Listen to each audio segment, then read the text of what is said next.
Hi, this is Pamela Morris here, and I'm with my husband, Chef David, and we're going to take you through one of our favorite holiday recipes. Chef, get in here.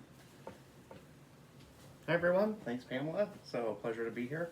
So I'm going to take you through today making the classic traditional holiday meal of smoked salmon. And so for those of you who didn't know that smoked salmon was a traditional holiday meal, don't worry, we've included some lake trout in there too. So we've got all the palates covered. So with that, we're going to get the fish out of the fridge here. We'll get it prepped up and we'll take you through the next steps. So look forward to taking you through this.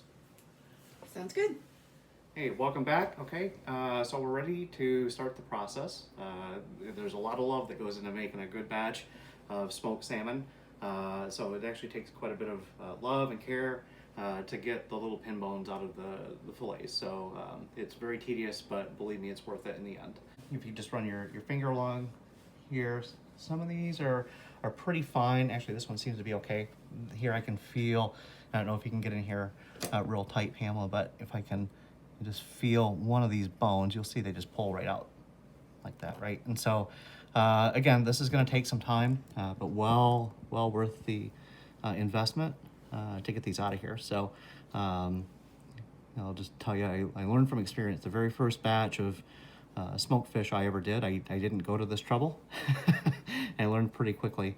I got some feedback from some of the folks that I gave these to, and that was the suggestion, is that, oh man, there's a lot of bones in your fillet. And of course I blamed that on my fishing buddy Paul. So but anyway, I've taken proactive measures. So all my batches after that, I always go through and take out these pin bones. So okay, so we're gonna speed through this process. I think you get the idea. But here we'll zip through here, and then when we're done, we'll come back and we'll start the brine.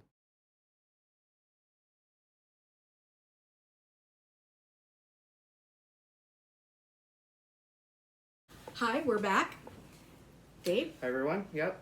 Other than catching the fish, that was the hardest part of this whole recipe. So it wasn't too bad. It took about a half hour to get through all of our fillets. The next step is making the brine, and Pamela's gonna take us through that, and I'm gonna assist. First thing we need to do is water. Okay, so this is... That was 2 cups. Yep, 2 cups of water. We're doubling the batch so that we can get all of this wonderful fish in. Next is the wine. And that's 2 cups. That's 2 cups too. Next up, we're gonna do 4 cups of soy sauce. Soy sauce. We do have a backup in case that isn't quite enough. 4 cups, right? Yeah, we're doubling up, so this is 4 cups of soy sauce. Okay. Okay, And so the Tabasco. next is 1 full teaspoon of Tabasco. And you can use, I've used in the past, the Chipotle Tabasco. That's got a nice little smoky flavor to it. I'm sure your Sriracha would be good too. There we go. Brand new bottle, so it's kind of like hitting the ketchup on the 57. So Come out. let me help with that one. We need to take out the, here, I'll get a toothpick. Well, they do this on purpose so you don't burn your mouth up here. So you just gotta shake. Did it? You gotta shake. Shake your Tabasco. All right, here, you want to drop that in there? Did you get it? I got it in the teaspoon for you. So Oh, thanks. go ahead and... Okay, ready? Finish that up. 1, 2, and 3. Okay, good. Okay, so next, we pre-measured all this. So the next ingredient is 1, again, this is a double batch, so this is 1 teaspoon of onion powder. So just drop that right in there, yep. 1 teaspoon of garlic powder. 1 teaspoon of black pepper. You can grind this yourself, but if you don't want to get carpal tunnel, Which I almost did. I would recommend, you could just buy ground pepper and just measure it out. So next is 2/3 cup of granulated sugar. There you go. It looks awfully similar to salt. Okay. And the next one is 1/2 cup. The recipe calls for non-iodized salt. All right. So you want to give that a stir and combine it all up real good. Yeah, I need to. I didn't want it to drown you out because it was just granular that I couldn't. That's okay.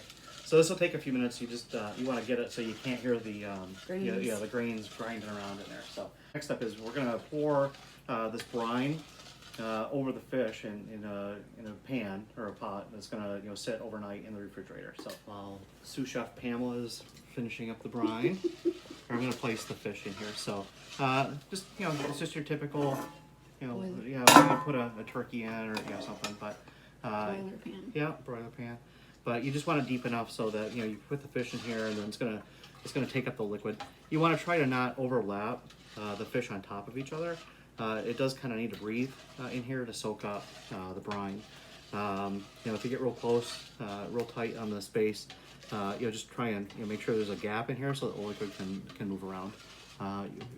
When we take this out in the morning, I'll show you. I'm probably gonna have one. Actually, I'm not gonna have enough room here to get them all in and do what I wanted, so I've got another pan. Okay. All right, perfect. Come down a bit. All right, so you can see how we've just got them laid in here, and they're really not overlapping. I'm going to try and get a little bit of sauce on here as I pour it. I'm going to share the love. And soy sauce does stain, so that's why I have my black jacket on here today. So, all right. All right, make sure. Can you make them float? That's the lake trout. Well, you don't want them to float. Well, they were floating when I pulled them into the boat. Oh man, that looks good already. It's already taken on that nice color of smoked salmon right on the skin there. So, okay, so that's it for the brine. Typically, we want to have it completely covered with the brine. What I'm going to do is just plastic wrap, and then I'm going to put aluminum foil over it just to seal it in here. So, like I said, all we're doing here is just wrapping the pan. This will keep the moisture in. It's all right. It doesn't have to be perfect either. So, whoops. Oh. Am I getting it? Yeah, it's having an attack of the cling wrap. Okay. That cling wrap is clingy. Glad word. That's good. And then we'll just wrap it up with Reynolds wrap.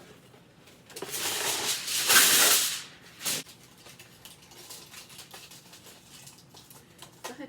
Okay, so that's it for tonight. The only thing we have left is I think we need to do some research to figure out our options for getting rid of unused wine. I don't know if that. I'm not sure how to get rid of this. You definitely can't pour it down the drain. No, so, no. but we'll get back to you. We'll do some research, and we'll let you know what we figured out. Maybe you could do the same thing at home when you have the same problem. We're gonna regroup tomorrow. So it's about 8 p.m. here on a Saturday night. So I'm actually looking to start the smoker in the early afternoon. So we should be done completely by this time tomorrow. So.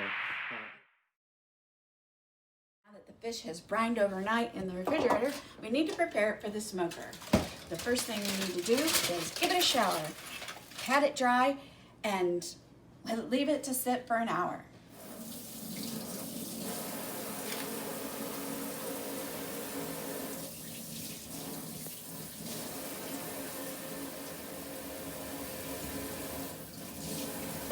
Now ready to pat it dry.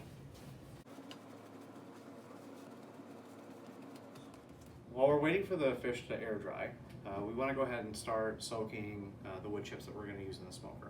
Just want to soak these wood chips for at least a half hour. We're going to go a little longer on that. Today we're using the Apple Fire Spice wood chips from Weber. Okay, so while we're waiting for the wood chips to soak, we can use the brine from the fish, and there's actually a liquid pan that we fill up here, and that'll go right into the smoker. It's actually part of the smoker itself, and this will give the fish some much needed moisture while we're smoking. And great. And then I'll take that out to the smoker, and we'll be ready in an hour. Now that the fish has dried for an hour, it's ready to go in the smoker for about 4 hours.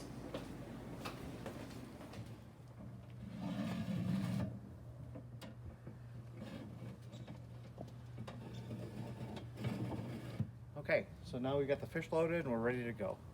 The next thing we need to do is just load the wood box with the soaked wood chips, and we're gonna turn the smoker on and get things cooking.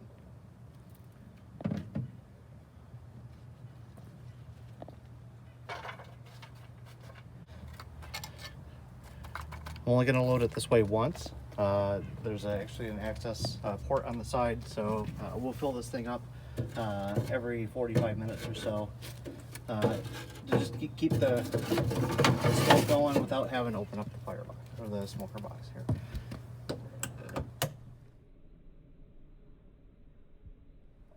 Okay, so we've been smoking for about an hour.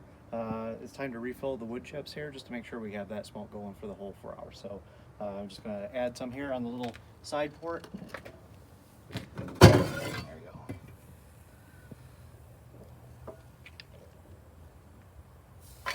Very hot.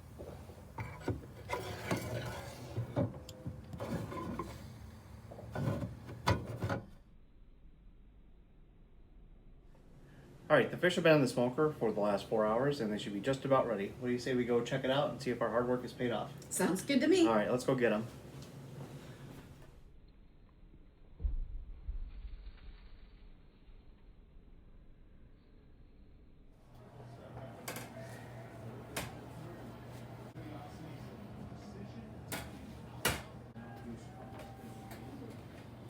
All right, we just brought them in from the smoker, and man, the kitchen just smells great. And these they look wonderful.